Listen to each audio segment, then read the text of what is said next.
La Cour de justice de la CEDEAO a jugé cette semaine que l'État togolais a violé le droit de M.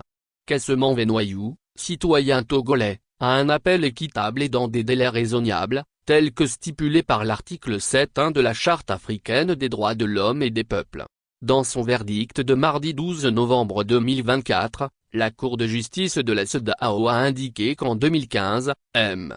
Noyou, chauffeur résident à Lomé, a porté un litige professionnel l'opposant au ministère de la Santé devant le tribunal du travail de Lomé. Bien que le tribunal ait d'abord statué en faveur du ministère, il a introduit un appel en 2016. Cependant, selon ses déclarations, son appel n'a jamais été transmis à la cour d'appel compétente en raison de la négligence du greffe du tribunal du travail, causant un retard de près de 8 ans.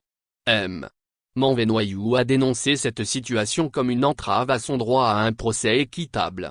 Le gouvernement togolais, en réponse, a contesté la compétence de la CEDEAO, soutenant que le différend relevait de la justice nationale. Néanmoins, la Cour de la CEDEAO a rejeté cette objection, affirmant sa compétence sur les cas impliquant des violations des droits de l'homme inscrits dans les instruments internationaux auxquels les États membres sont soumis.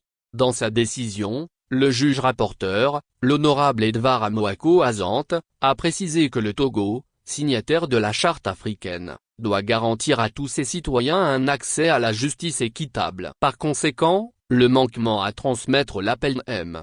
Noyou viole son droit fondamental à un procès dans un délai raisonnable. Le Togo a été condamné à verser 5 millions de francs CFA, 500 000 CFA, à titre de dommages et intérêts à M.